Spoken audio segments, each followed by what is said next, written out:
Olá, pessoal. Hoje nós vamos começar a falar um pouquinho a respeito da hemostasia, né? Então, o que que é hemostasia? Hemo significa sangue, tasia, equilíbrio, né? Então, é equilíbrio do sangue. Mas sobre qual sentido? Sentido de que eu tenho que ter um equilíbrio entre dois mecanismos, que é o mecanismo de coagulação e o anticoagulação. Então, o que a gente precisa entender? A partir do momento que eu tenho uma lesão, igual a essa figura está ilustrando, o que vai acontecer, né? Eu vou ter que formar um tampão no local da lesão, e esse tampão, ele é oriundo do mecanismo de coagulação. Ao mesmo tempo, o sangue, ele não pode coagular como um todo, senão ele pararia de circular. Então, ao mesmo tempo que eu ativo o mecanismo de coagulação no local da lesão, aqui eu vou ter que ter um mecanismo anticoagulante acontecendo para evitar que esse tampão obstrua a luz do vaso, tá? Então, eu tenho que ter o equilíbrio entre a coagulação, que tem que ser só no local da lesão, e a anticoagulação, que vai promover que esse sangue continue circulando e evitar que esse tampão cresça de modo a obstruir a luz do vaso e a passagem de sangue, tá? Então, a definição, né, para esse processo é qual? Processo pelo qual o organismo torna-se capaz de estancar um sangramento e manter o sangue fluido no compartimento vascular. Então, ele coagula para estancar a lesão e, ao mesmo tempo, ele vai continuar fluindo e impedindo que esse coágulo obstrua a luz do vaso, tá? A hemostasia, ela é dividida em duas etapas. A hemostasia primária e a hemostasia secundária, tá? Na hemostasia primária, eu vou ter a participação dos vasos sanguíneos e das plaquetas. Na hemostasia secundária, eu vou ter a participação dos fatores de coagulação, do plasma e dos agentes fibrinolíticos, né? Então, o que é um agente fibrinolítico? É um agente que quebra fibrina. Então, o fator de coagulação, ele constrói a fibrina, que é um tampão, que vai colar as plaquetas no vaso e os agentes fibrinolíticos, eles vão dissolvendo um pouquinho dessa fibrina. Então, por quê? Se eu construir fibrina, ela bloqueia a passagem de sangue. Então, eu tenho que construir um pouquinho de fibrina e dissolver um pouquinho da fibrina, que é isso que a gente vai chamar, então, de hemostasia. A hemostasia adequada, ela vai depender de vários fatores. Primeiro, ela depende da integridade do sistema vascular. Então, o vaso, ele regula a hemostasia, tá?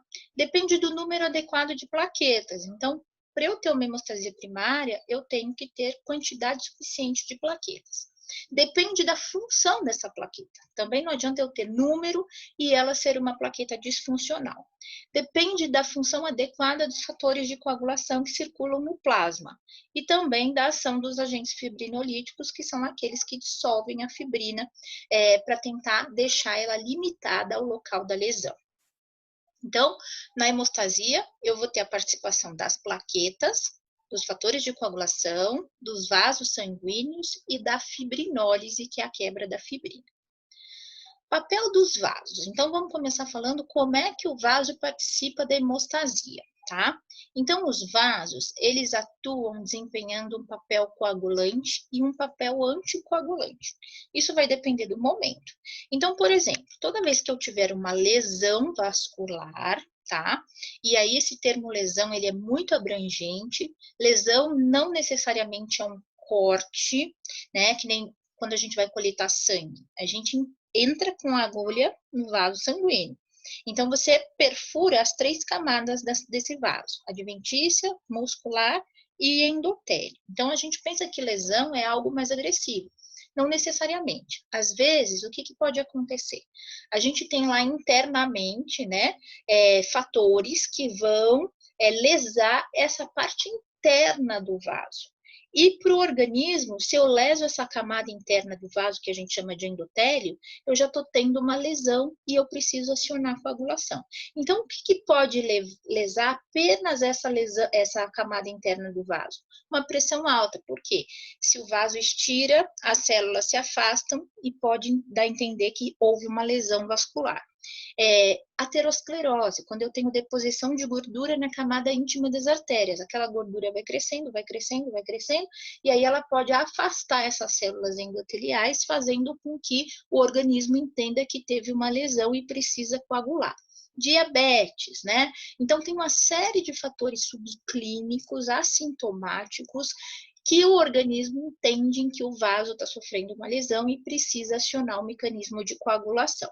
No momento que ele entende que houve lesão, o que vai acontecer? A primeira reação do vaso é contrair, para tentar evitar o escape de sangue. Então, é uma reação, né, involuntária desse vaso. Depois que ele contraiu, né, ele vai começar a liberar fator de von Willebrand, que é um fator de adesão plaquetária. Então, quer dizer, ele está com uma lesão aqui, as plaquetas estão passando, ele contraiu, e aí a plaqueta começa a se direcionar para este local de lesão. Porém, o fluxo está aqui. Se não tiver alguém que faça, né, a adesão entre o vaso e a plaqueta, essa plaqueta ela vai embora. Então, o vaso libera fator de adesão plaquetária para fazer com que haja interação entre o endotélio e o vaso. E também, no papel coagulante, a gente tem que entender o que, a partir do momento que as células do endotélio se afastam, ele expõe a camada de baixo do endotélio, que é a camada conjuntiva, né, que é rica em colágeno. E o colágeno, né, o sangue que está passando aqui, ao entrar em contato com esse colágeno, faz com que haja ativação do fator de coagulação 12 que está circulando no plasma. Então, após a exposição do colágeno pela lesão, eu já começo a ativar o fator 12 da coagulação, que é um fator da via secundária. Então, vamos lá. Como que o vaso atua no seu papel coagulante? Ele tem que sofrer uma lesão, que pode ser por vários motivos. A lesão, né, vai estimular a vasoconstrição, as plaquetas vão começar a migrar para o local da lesão, o vaso vai liberar o fator de adesão, que vai fazer com que essa plaqueta fique grudadinha ali, e, ao mesmo tempo, pela própria lesão, o colágeno que está embaixo do endotélio começa a ativar o fator 12 da coagulação que está passando ali por meio do plasma, tá? E o papel anticoagulante do vaso? Então, isso é quando ele quer coagular. E quando ele não precisa mais coagular? Quando ele não precisa mais coagular, ele exerce um papel anticoagulante, que é um papel onde não tem lesão ou após a reconstrução do vaso lesado. Então, já reconstruiu, não preciso mais coagular. Então, ele começa a fazer um papel contrário, que é o anticoagulante. Nesse papel contrário, ele vasodilata, tá? Ele libera receptores endoteliais para os fatores de coagulação e ele também libera uma substância que é chamada de plasminogênio. O plasminogênio, ele vira plasmina e ele degrada a fibrina. Então, o plasminogênio é um agente fibrinolítico que quebra a fibrina. Vejam, aqui é a estrutura do vaso sanguíneo. Então, eu tenho 3 camadas no vaso, né? A adventícia, que é a mais externa, a do meio, que é muscular, camada média, e a que fica em contato com o sangue, que é o endotélio, a gente chama de camada íntima, né? Então, essa camada íntima, quando lesada, ela expõe o que tem embaixo. Vejam que tem uma redinha preta ali, que é o colágeno. Quando o sangue entra em contato com esse colágeno, ele já ativa o fator 12 da coagulação, fora todos os outros mecanismos que eu falei. Então, vamos falar. Papel coagulante, qual é? Vasoconstrição, exposição do colágeno que está abaixo do endotélio, tá? Que vai ativar plaquetas e fatores de coagulação, dentre eles o fator 12, e também liberação do fator de von Willebrand, que é um fator de adesão para aquela plaqueta que está migrando para o local da lesão. E o papel anticoagulante? O papel anticoagulante é um pouquinho mais complexo. Por quê? Porque o vaso vai sintetizar prostaciclina e ácido nítrico, que são fatores que vão fazer com que ele tenha dilatação e antiagregação plaquetária, quer dizer, vai evitar que as plaquetas continuem agregando e formando tampão ali. Eu falei que o vaso ele vai emitir receptores, né? Dentre os receptores que ele emite a trombomodulina. Essa trombomodulina, ela se liga à trombina, tá? E as duas juntas, a interação entre a trombomodulina e a trombina faz com que a gente tenha ativação de proteína C e proteína S, e essa proteína C e proteína S, elas conseguem clivar os fatores 5 e 8 e inativar o 10. Eu sei que nesse momento é bem complexo isso, mas depois, quando a gente falar em hemostasia secundária, vocês vão entender esse fenômeno. Então, por enquanto, o que a gente tem que saber? Que o vaso tem um receptor chamado trombomodulina. A trombomodulina sequestra a trombina. Uma vez que eu tenho a trombomodulina e a trombina ligada, eu consigo ativar a proteína C e proteína S e elas inativam o fator 10 da coagulação. Então, a proteína C e a proteína S são tidas como anticoagulantes naturais do nosso organismo. Eu também tenho no vaso sítio de ligação para antitrombina 3. Esse sítio de ligação para antitrombina 3 é chamado de heparan sulfato. Então, quando eu tenho a ligação do heparan sulfato com a antitrombina 3, eu tenho a neutralização dessa proteína trombina. E aí, praticamente, eu inativo o processo de coagulação.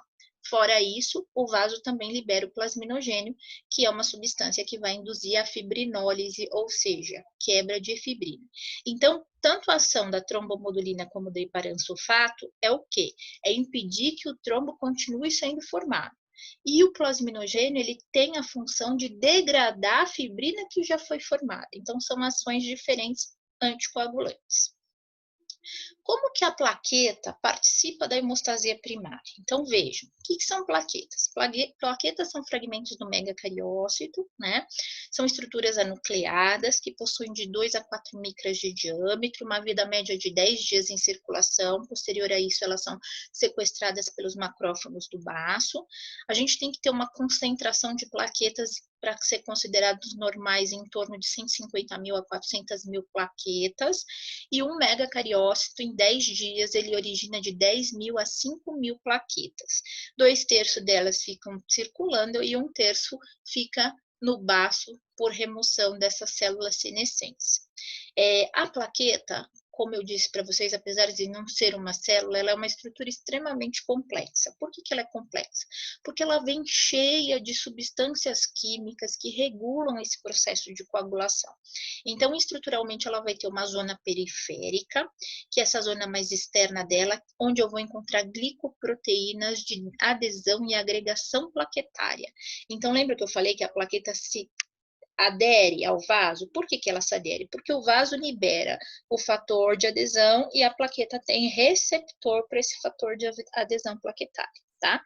Fora isso, também ela tem glicoproteínas de agregação. O que é isso? É quando uma plaqueta se liga a outra por esses receptores, formando uma malha fixa de plaquetas, tá? Temos também a zona sol-gel. A zona sol-gel é a zona onde eu encontro o citoesqueleto, que é contrátil. Então, essa célula ela é capaz de contrair depois de ativada, tá? E temos a zona de organelas, onde eu encontro o complexo de Golgi, mitocôndria, grânulos, tá? Então, quais são os grânulos que tem dentro da plaqueta? A gente tem grânulos alfa, que são ricos em substâncias químicas, como fator plaquetário, fator 1 e 5, fator de von Willebrand, proteína S, fator de mitose plaquetária, plasminogênio. Nós temos os grânulos densos, que têm ADP, fator 3 plaquetária, adrenalina, serotonina, cálcio e magnésio. Todas substâncias envolvidas com o processo de coagulação. Então, vamos ver um pouquinho desses mecanismos químicos dessas substâncias. Então, o fibrinogênio é uma substância que induz a agregação plaquetária. O fator mitogênico de plaqueta estimula a reconstituição do endotélio lesado. O fator de von Willebrand, que é produzido tanto pelo endotélio quanto pelas plaquetas, propicia a adesão e agregação plaquetária. O cálcio, né, ele leva à formação de tromboxânia 2, contração plaquetária, a partir do metabolismo do ácido araquidônico. O ADP vai ativar os sítios de ligação do fibrinogênio, serotonina e adrenalina são vasoconstritoras, ATP faz toda a ativação plaquetária e o magnésio funciona como cofator de ADP e ATP. Então, quer dizer, cada substância do grânulo tem uma função química que está sendo resumida aqui nesse quadro.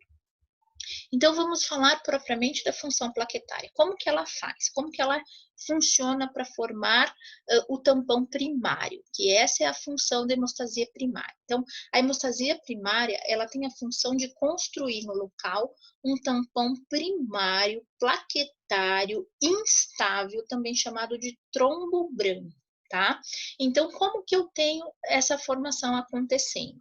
Eu vou ter a lesão, ela vai fazer com que as plaquetas migrem para o local da lesão. Quando ela vai migrar, né, ela vai chegando lá no vaso, ela vai se integrar com o fator de von Willebrand e vai sofrer um mecanismo de adesão plaquetária. Depois que ela aderiu, ela começa a liberar ADP e ela, então, sai daquela forma normal dela e ela contrai o citoesqueleto de modo que ela começa a expor os receptores de membrana, tá? E aí, quando ela expõe os receptores de membrana, a gente vai formando pontes entre essas plaquetas, constituindo o que a gente chama de agregação plaquetária. Então, a agregação plaquetária é quando eu tenho uma plaqueta ligada a outra por esses receptores de membrana. Então, vamos lá. Como é que a plaqueta forma o tampão branco instável plaquetário? Então, eu tenho que ter uma lesão endotelial, a migração de plaquetas para o local, a plaqueta adere ao vaso, fazendo a interação entre receptor e fator de von Willebrand. Depois que ela aderiu, ela contrai o citoesqueleto, passa para sua forma ativa, e ela sai de uma forma menos espiculada para uma forma mais espiculada. Quando ela tem essa forma mais espiculada, ela expõe, né, os receptores de membrana, e esses receptores vão fazer pontes entre uma plaqueta e outra, formando o que a gente chama de agregado plaquetário. Então, o agregado é o tampão branco, é o tampão instável, é o tampão plaquetário, é o tampão primário. Por que a gente chama ele de instável? Porque se a pessoa se movimentar, mexer muito, esse tampão se desloca e eu volto a ter o sangramento, tá bom? Então, ó, a plaqueta migra, adere, ativa e agrega para formar o tampão primário. Então, aqui, uma ilustração que mostra o que é a adesão plaquetária. A adesão é quando eu tenho a interação do fator de von Willebrand com o receptor de fator de von Willebrand na plaqueta. E aqui é o que eu tenho de agregação plaquetária. Então, o que aconteceu aqui? A plaqueta que era esférica, ela contraiu o citoesqueleto, projetou espículas e, com isso, os receptores, e esses receptores foram fazendo pontes entre uma plaqueta e outra, né, para formar o que a gente chama de agregado plaquetário, tá? Só que esse tampão, por mais que ele esteja aí preso ao endotélio, se tiver um movimento brusco, ele pode, de fato, se desprender e a pessoa voltar a ter um sangramento. Então, quer dizer, para eu consolidar esse tampão primário, eu preciso formar fibrina no local onde tem esse tampão primário, tá? Que aí a gente dá início à hemostasia secundária. Então, as plaquetas, o que a gente precisa lembrar sobre elas? Que o valor normal delas é de 150 mil a 400 mil. Eu posso ter disfunções plaquetárias, que a gente chama de trombocitopatias, que são de cunho genético, e também a gente tem as trombocitopatias adquiridas. A trombocitopatia genética, elas incluem a doença de Gaussman, que é uma doença de agregação plaquetária, a doença de depósito, que é a doença de ADP, a doença de von Willebrand, que é uma doença de adesão, e a doença de Bernard-Soulier, que é quando a plaqueta tem forma bizarra e interfere na adesão plaquetária, tá? Então, essas doenças genéticas são doenças qualitativas, quer dizer, às vezes a pessoa tem um número normal, só que a função da plaqueta não é ideal, tá? E então, ele acaba tendo prejuízo na hemostasia primária. As adquiridas, elas podem ser adquiridas pelo uso de aspirina, que é um antiagregante plaquetário, não é um anticoagulante, ele interfere impedindo a agregação, tá? A uremia, o excesso de ureia é tóxico para plaquetas, tá? As hepatopatias, ok? E as leucemias, porque na leucemia a gente vai ter comprometimento de medula, fazendo com que a medula não produza quantidade suficiente de plaquetas, tá? A gente tem como manifestações clínicas das doenças plaquetárias as púrpuras, né?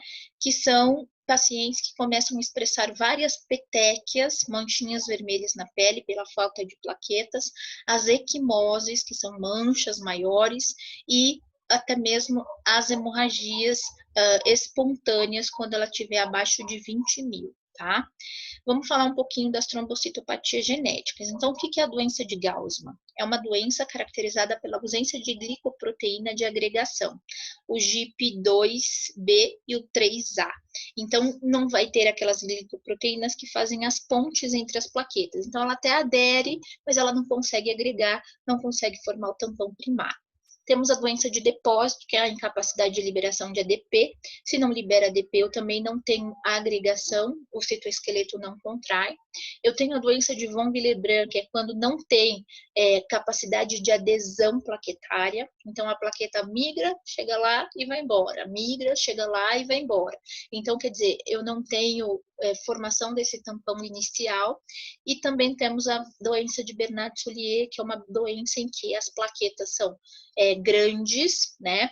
Numericamente em pequena quantidade ela aparece, e funcionalmente também ela não tem função. Então, são plaquetas muito volumosas que não conseguem aderir, ficar preso no endotélio do vaso, fazendo com que ela caia com maior facilidade e não consiga formar um tampão primário eficaz, tá? As doenças plaquetárias adquiridas. Então, como eu disse para vocês, a gente tem as iatrogênicas, né, que é por uso de medicação, por exemplo, aspirina, que é um antiagregante, a uremia, que aumenta a catabólica dos plasmáticos e diminui a função plaquetária, as hepatopatias, por interferir na agregação, as gamopatias, quando a gente tem doenças, né, onde eu tenho excesso de anticorpo sendo produzido por aquela patologia, muitas vezes viral, que reveste a plaqueta, né, fazendo com que ela não consiga aderir. E também as leucemias por trombopoese ineficaz, tá? A trombocitopenia. O que é uma trombocitopenia? É a diminuição de plaquetas em circulação, né? Abaixo de 150 mil, eu tenho uma plaquetopenia, uma trombocitopenia. Quando que ela acontece?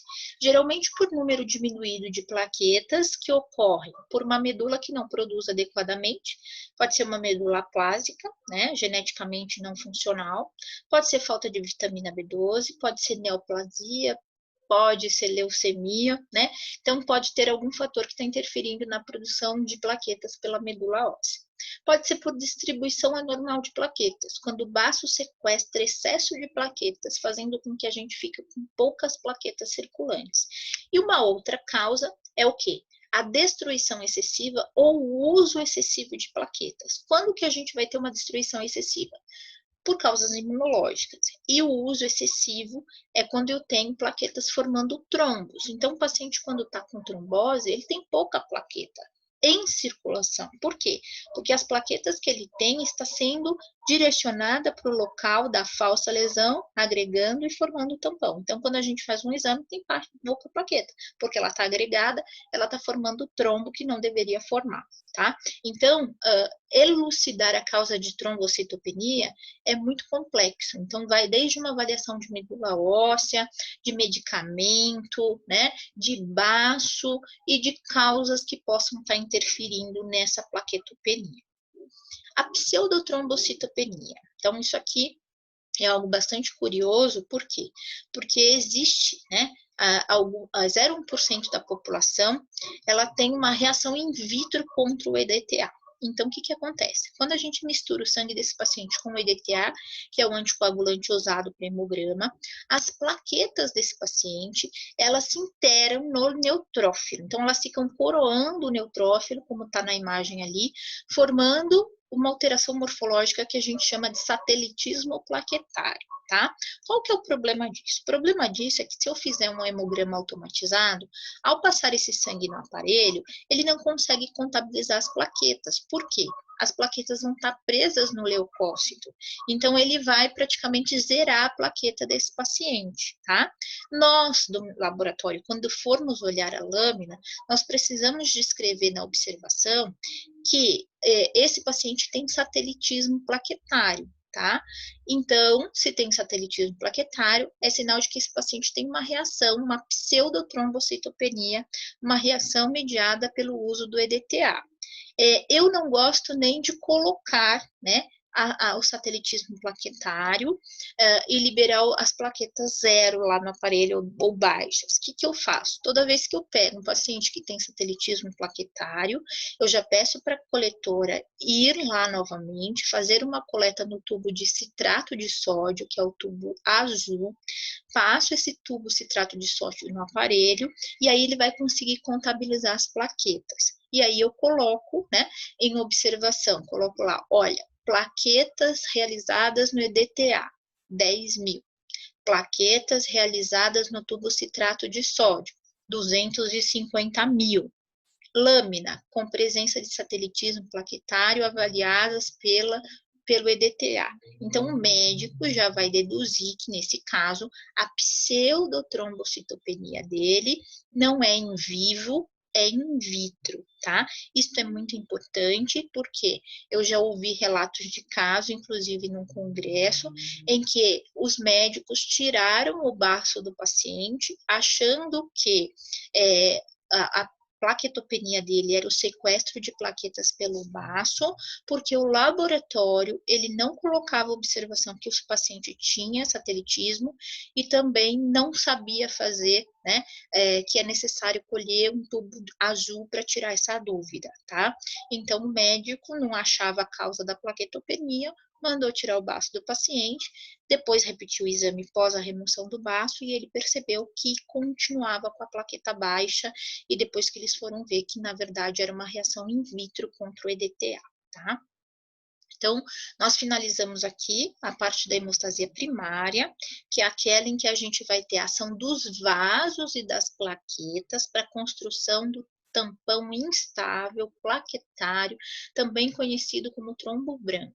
Na próxima aula, nós falaremos da hemostasia secundária, ou seja, o que eu faço para transformar o tampão instável em tampão estável, tá?